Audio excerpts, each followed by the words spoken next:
Myself, Rajni, I'm a practice head for Adobe Experience Manager practices at Royal Cyber. And today's webinar, the major focus that is going to be provided is on upgrade. But still, I wanted to help with some of the tips around the development for especially the development teams too. So we are starting with like what's new in AEM 6.5.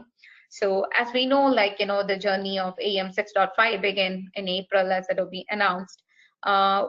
We as partners have been trying to evaluate what are the new features and what would we like to recommend to our customers in terms of upgrade, and we came up with this webinar. So to begin with, we kind of classified as AEM sites, forms, and assets. So this is more AEM sites is more focused around the development and the developers. And so as we all know, as developers, we have been doing a lot of customized. If people started from CQ, we know that how far we have grown. We always build more customized solutions, but some of the things that have been fine-tuned is what we are looking at AEM 6.5. So the user experience changes. So this covers broadly around the page editor, especially for content authors, the globalization features and the content reuse strategies. That's something they have kind of focused more on the 6.5. So when I say content reuse strategies, we are covering the content fragments and the experience fragments around, the administration. That's one of the key area that has been improved in the user experience. As far as the SPA capability goes, we know that it's been, heavily being focused from 6.3 versions. So that's something, have more improvement for getting more, writing more APIs that can get extended. Especially one of the key feature that we are looking at with SPAs is we can extend more of AEM SJ SDK and write more better features. And in the area of headless content management system, again, this is one of the major AEM feature that's helping customers maintain their digital marketing all over across. We are expecting the new HTTP APIs around the asset management, and we are allowed to do CRUD operations with the help of the HTTP API. So for any teasers or any other content fragment updates, you are looking at having more HTTP API exposed in terms of 6.5. And again, there have been more promises around the content velocity and the fluid experience. It's more channelized so that, the extensions is made as segregated and you're able to work on more or tweak around your customizations that's in place. And this is some of the things that's around the 6.5 featured around sites. And AEM forms, I know that it's not like a lot of customers are really into AEM forms. Still, we kind of wanted to touch base for those customers who would be more migrated from lifecycle to AEM forms. This is a constant area where, kind of it's something onboarded and it's being built around. So some of the features are like the transaction reports, which shows like the number of forms that's been processed, and there is more interactive forms that's been built, which is more getting into the SPA features. So these are some things very specific to AEM forms. And again, AEM asserts it's a stronger area for many digital marketing partners and teams, where we have all the asserts that lives within the Adobe, and for people with who uses more of DAM roles. So the feature that's introduced in 6.5, they come up with Adobe Assert Link, which is used across the Adobe Creative Cloud if you're on Cloud Adobe application. And it gives a connectivity to use your other Adobe products, so where you can still pull asserts and sync well. So this has been one of the area that is focused more, and kind of even in the upgrade and deployment pattern, there have been more improvements that is added around the asset management. And this is a quick graph that shows the different areas. And I know that in the previous slide, I have again touched base most of it.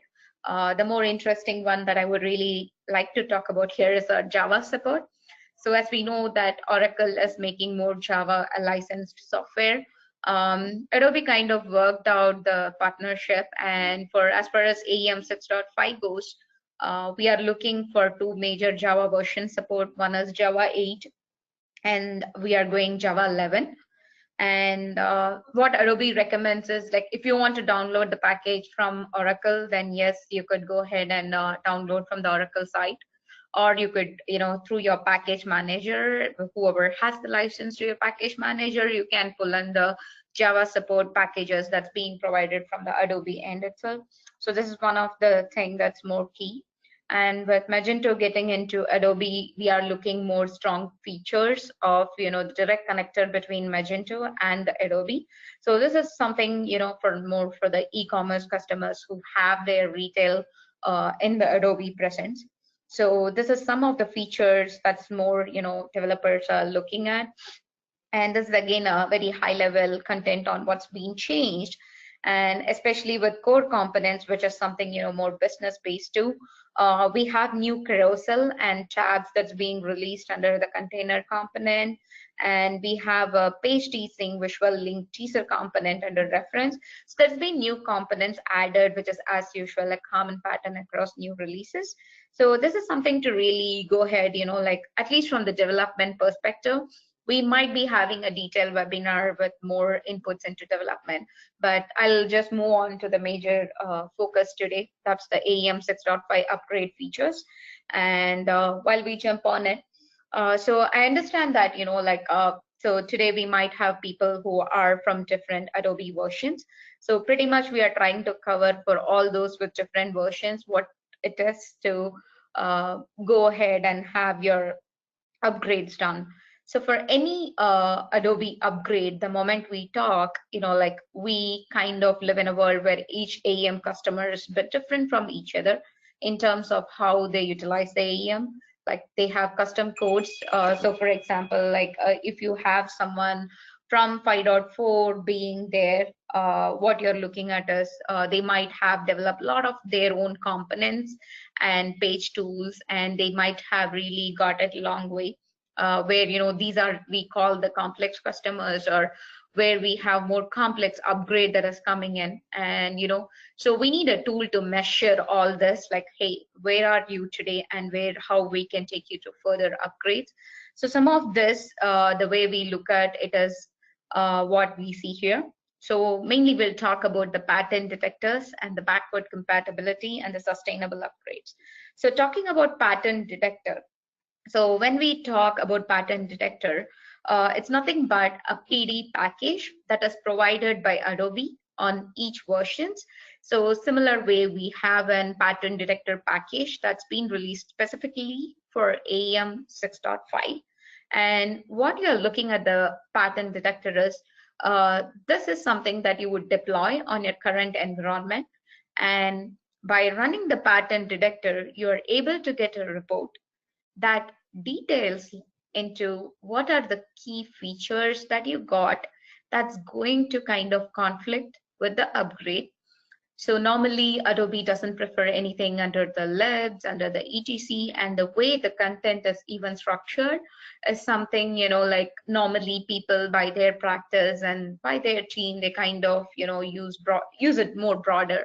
So there is definitely, like, something that needs to kind of tell, like, okay, here is the violations and here is the remediation, what you could do. So which is common in all releases, and we are looking at a couple more features in 6.5. So it's going to do an OSGI bundle export and import mismatch. So if there is any problem with the bundles, we are going to get more detailed report into it, and any vault overuse. And if you have kind of developed more custom features extending the resource type and super types, it's going to give out, like, where do you stand with the upgrade. So this have been one of the key features with the pattern detectors, most cases. And so this is something we would kind of see even later in our demo, like, how does that look when we run it over. So these packages are available again in the package share for 6.5. Next, coming back and talking about the backward compatibility. And again, we are looking at, like, where you are today and how you could go. We know that the projects run under different schedules, and you're not going to have enough time to really entirely upgrade with so many issues. So we start with the development servers you got. We kind of go into the pattern detector mode and see if really where we stand with the code. and what are sometimes, pattern detector throws false notifications. So kind of we rule out what is the key. We look for the compatibility package, and we are looking at a compatibility package mostly when we see your code is breaking. With the upgrade, there is a possibility we see more overlaps. Then we go ahead and kind of see like what is the compatibility package you need to be in. And based on the version that you're in, we are going to pick and match a compatibility mode. So talking about the compatibility mode, normally on the backward compatibility, you can run it in three different ways, what we call the native mode and the compatibility mode, and then the legacy mode. So when we talk about the native mode, when you want to run it during the upgrade, it is for customers who want to use all the new features of the AEM 6.5 and are also ready to do some development to make any customizations that will work with the new features. So this means that you need to make adjustments in your application immediately after the upgrade. So if you're trying to go live and like you have a very tight schedule, and based on your release cycles, you can decide if you want to be a best fit in the native mode. Next, we go with the compatibility mode. Again, talking here, the compatibility package, we can run it what we call the routing mode, that is being enabled or disabled. So compatibility with routing is when you want to keep the code that you have and then have the compatibility package turned on. So whatever code you have today works the same way, and there is no break of code occurring, which used to occur, but then you kind of run with the more compatibility support, the needed jars that needs to be there for satisfying those functionalities. So this way you're running it with a routing enable mode, and you can turn it off where you go to the legacy mode, and then kind of you would be running it over the legacy pattern, and once you're ready to go, then you can kind of switch. So there is different flexibilities that it provides during the run of the compatibility modes. Next, we talk about sustainable upgrades. So we all have seen this, especially from the administration side. Most of the API features that is provided by AEM sits within the Uber jar, and this Uber jar customers have used for writing their own bundles by extending these API jars, which are the out-of-box jars that is provided.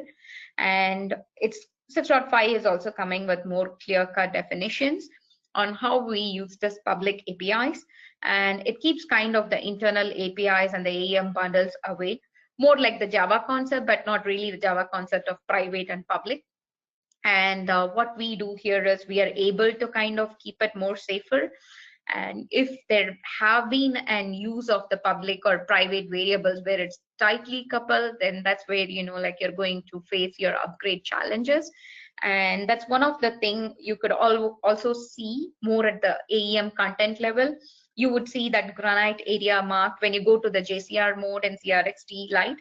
You can see over the components, the way it is being provided is as granite public area, which means it's a public API that you could go and build.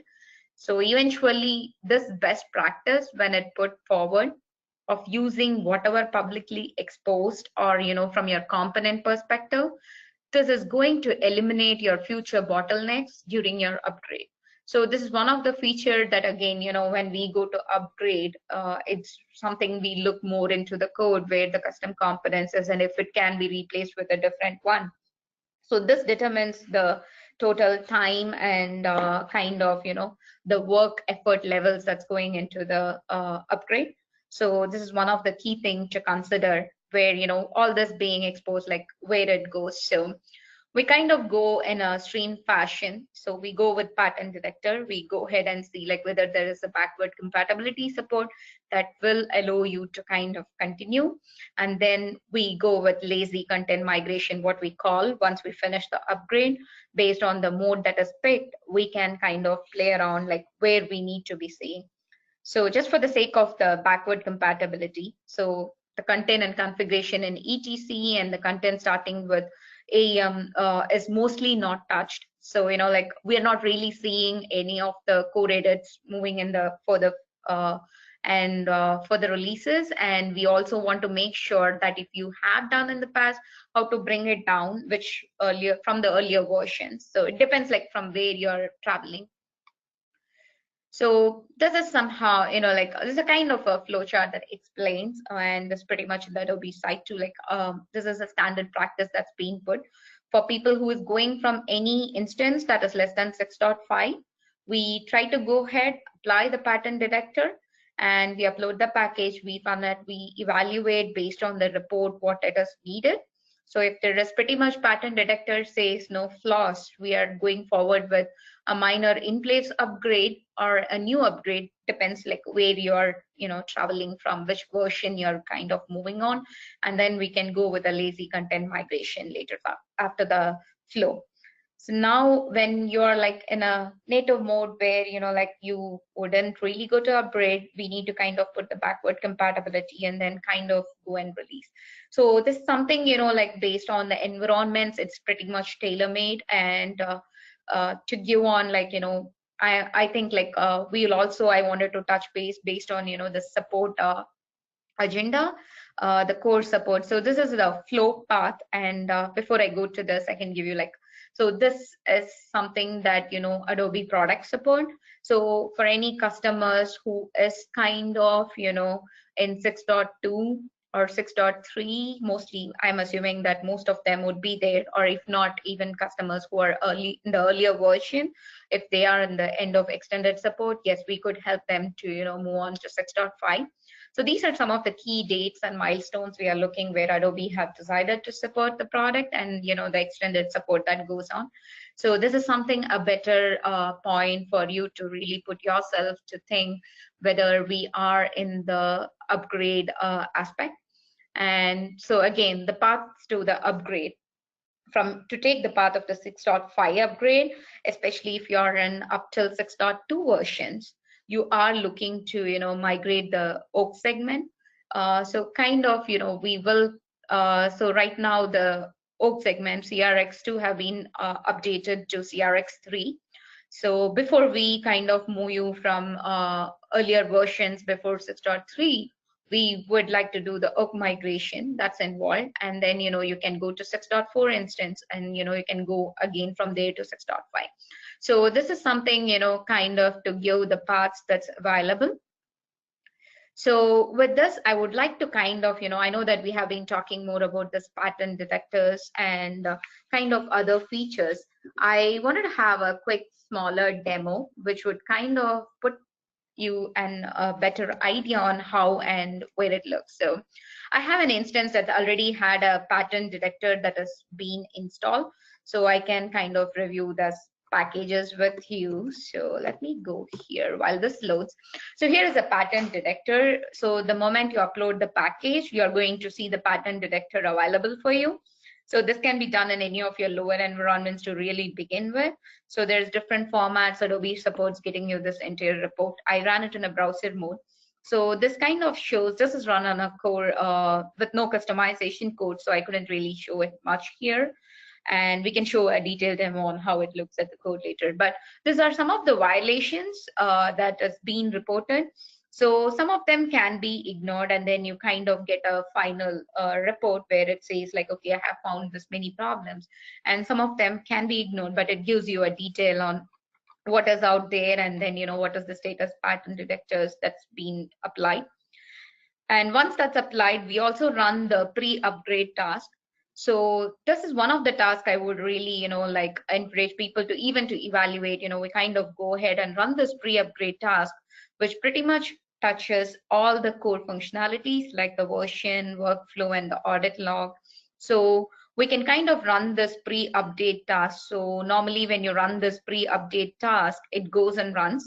You can go to your error log and collect what is the status. Most of the cases it will give like if it is finding a warning that it is not going to work, and that's where you decide like kind of going with the compatibility package and then work on that. So you have your package manager where you can upload. So this is the pattern detector package and then the pre-upgrade task package. These are available based on the, so I have a 6.2 machine. So kind of I uploaded the pre-upgrade task from 6.2. So based on your version, you would be able to pull from a package manager the needed efforts so that you can pull that package, run on it, and then you can kind of collect the more detailed informations. So based on this run, we'll go and see this error.log, where you kind of get more informations like, okay, what has been the task run and what have happened and the connectivity. So pretty much here I would see like more of, my workflow purge task fail. So this is something interesting, like the reason is like I do not have much flows that is established on this machine. So it's saying that, okay, I didn't find much. And this is where you can collect all your log informations and then decide what is something that you're really looking into the path. So this is just to give a background and a high level. So we have different improvements that's made with the pattern detectors to find more additional violations. So with that, I will just move back to the slide. And I really would like to kind of provide our offers and services, and I have some interesting case studies of our customers, what we did for them for getting them upgrade in the past to 6.4, and also some of the customers we are focusing and working with to update them to 6.5. So I'll just move on to this. So again, to talk about Royal Cyber AEM services as a practice head, we have been focusing on different areas for AEM.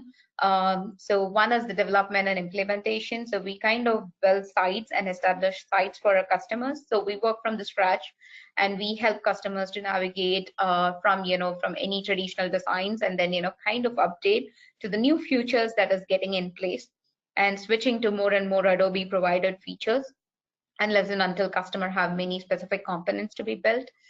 So this is one of the area where we work constantly. And then the migration, where we help customer who are on premise to move into cloud. We have a great cloud presence, so kind of we work tightly coupled with the cloud team, and we have established many solution design patterns that helps our customers to move from on-premise to cloud, with no time and with good accelerators. And we work with integration, so we have other practices that runs over here. So we worked heavily for commerce customers who have AEM as their content feeding sites, and then for asset management with different other products. So we work more on the integration. We work on maintenance and support, providing the maintenance and support for customers who are looking for their on-premise or the cloud practice to be monitored. So I'll go ahead through that more in detail later. We provide training for content authors. So this is pretty much, we are into the service mode where we provide a lot of different services. And definitely there is a question like, why Royal Cyber? So we would like to give a couple of key points, what we like to, represent as our strong areas and where our customer really benefited the most out of us. So first thing, like doing upgrade for multiple customers, we exactly know the customer pain points from their development team standpoint, where their code is. We have like more AEM developers who work and kind of give that insight where their code is today, and kind of go from there. Understanding, we are able to give a quick recommendations and breakdown on your upgrade path. That's one of the things where we really excel. And again, coming to the bigger experience, we know that that content velocity area and content migration is the key. So we really help customers with larger number of sites hosted to move their content, and we have built our accelerators, which helps them to move their content at a slow and steady pace. But we kept their turnaround time on the production very low. And performance tuning and scalability, that comes as a major factor. And in fact, I would like to know, we work with a lot of our customers with the Java upgrade. Performance tuning is one of the key features that you're looking at the AEM space. And we have helped our customers in tuning their environment to the different Java parameters. The challenges they have from upgrading 7 to 8, as well as from 8 to 11, we are looking at a lot of different features that's being added, and there's a performance target that's being kept on 11 with more improvements. So we help customers tune their servers based on what they got, and every customer kind of goes with different tuning levels. So we worked with a lot of our customers providing that. And the next major challenge that we really see today is how we are going to get you upgraded with, I work with customers who have more than, 100 servers. So in that scenario, we're covering all their development stage and like the different environments they fall in with so many sites that's being supported. It becomes very key to use the configuration tools. And as far as our DevOps teams goes, we have a pre-built Ansible, Chef, as well as Puppet, and kind of these scripts are configured for early releases. So when we kind of start with a new customer, we look at using our standard scripts and make again, the faster time base that is needed. And again, we support, as I mentioned, we have a larger cloud practice on AWS and Azure and Google Cloud. So kind of we have, but still most of our customers in AWS and Azure. We support the entire cloud environment for them with our own standard managed service teams who help in maintaining all the servers, as well as kind of work on different level of code. So that is something we normally work with our customers, and we have that practice that could be quickly onboarded for any customer. Again, on the code review practice, and we always seen bottlenecks with performance that's like larger from the code, where they have built a lot of extensions, and we kind of help customer to review those and see what is the new features that's coming up that can get replaced, and kind of tune from there. So these are some of the things. Last but not the least one, the automated performance and load test assistance. This have really been one of the more stronger factor that a customer prefers. We know that you have your own load test and scripts. We help in building any, in case like there is a gap, we build the scripts so that we kind of understand we are putting you. Most of our tunings are really recommended with a load test that's been justified, like, okay, here is the run and this is what it is. So we kind of break these details to really show that path, okay, here is where you're getting the improvements from. And we help customers with the customer's code base, with their current scripts. We kind of have the team who work on it completely to do it. So this is something to talk specifically on Royal Cyber practices. And just to begin with, we have a couple of case studies that I would like to focus on. And here we could talk what we did for the customer and how the customer benefited. So talking about a healthcare company, so it's pretty much a pharma industry where we have like a more customer presence, where they have multiple sites that they maintain, which is more than 200 plus sites. And the site today, it's running on 6.4, and we are parallelly working and evaluating the 6.5 move. And so for this, we kind of work with the customer. We have a Dynatrace setup that is set up across all their servers. And we have an entire managed service team who work with this customer. And the way we work is we have our own support portal. So pretty much from the standard 24/7 monitoring, we also work on handling all the support tickets that comes from the customer. So normally we kind of act as a level 1 for any site related issues or the content authoring related issues, and we try to kind of provide that support. So we kind of work on those heavily, and as well as maintain and monitor. So this is something that the customers love from the perspective, because we are able to handle their content authoring tickets, because we have our own authoring teams who can help when there is things to be moved, and we work closely with the business. So this is kind of a managed service that we provide. And especially like the customer enjoys a cost benefit factor, because you're looking at a team who is like working with you end to end in terms of authoring as well as any other tickets. So technically we provide some hours which they use for even building their new component. So that's where like kind of we work closer, and the customer sees more importance. And we also help with the customer with setting up the entire environment, and kind of keep constantly measuring the performance tests, and then advising on the infrastructure. So this is an ongoing task that really our managed service team performs. But this customer is mostly an on-premise customer that we worked with. And again, we have worked with different automobile industry customers too. And as far as the automobile industry goes, we have worked with most of the automobile industry providers. And we know that they have been one of our customers who have been heavily even from the CQ 5.4 versions, and they have all moved to the Adobe Cloud. So this particular customer of us, we have them on AWS. So the way we assess this customer is we have an entire AWS infrastructure. that is constructed with the help of configuration tools and as well as the cloud automation tools. So we have an orchestrator like tool that performs the entire server instance launch, and we kind of scale their servers so they can have on-demand setup. And the main thing that they're looking for moving cloud is to have zero downtime with any issues bringing up new servers. We kind of provided a solution around the AWS infrastructure and then have AEM installed for them there.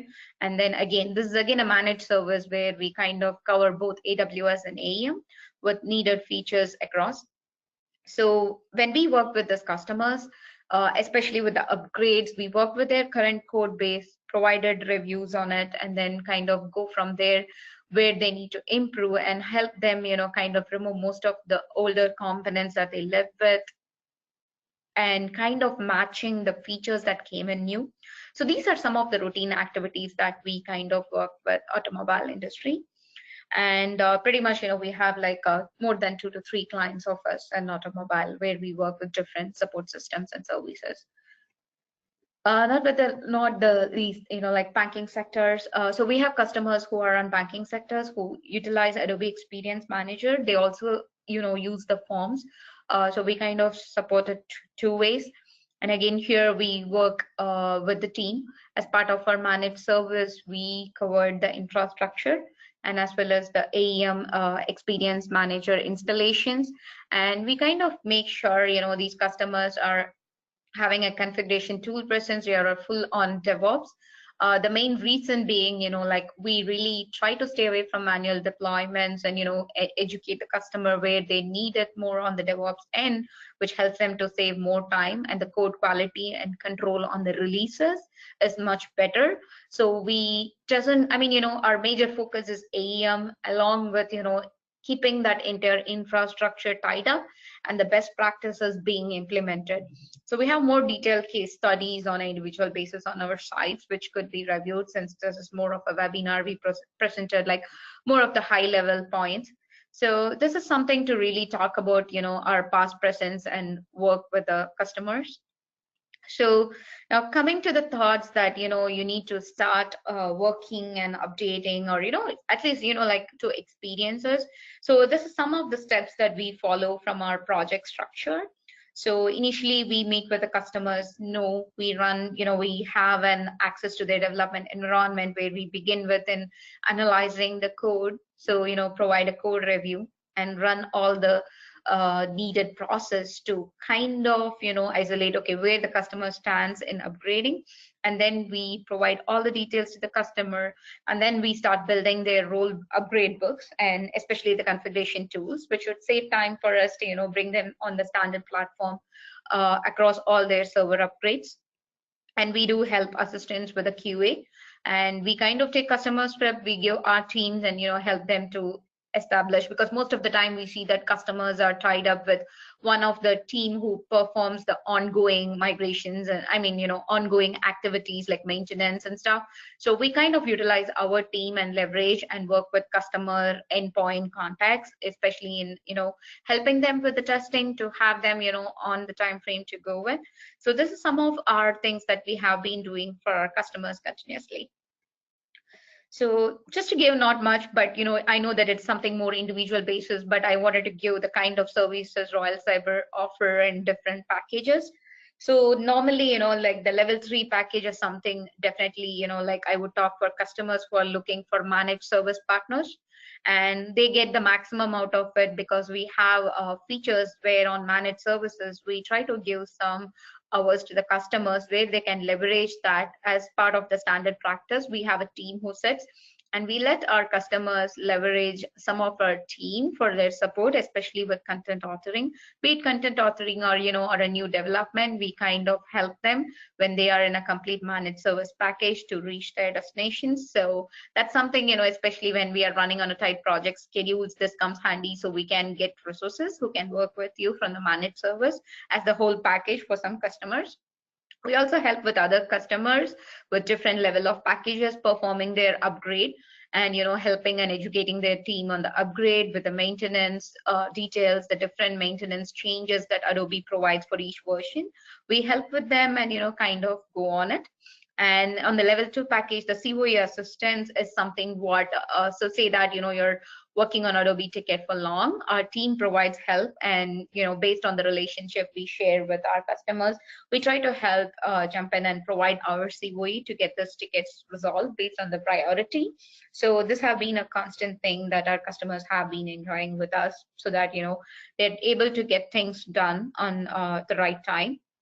So I would like kind of stop here. I know it's too much at a time, and I hope like I was able to share at least some of the key features and the upgrade consideration and the practices that needs to be done. So that's really good. And guys, thanks for joining this webinar.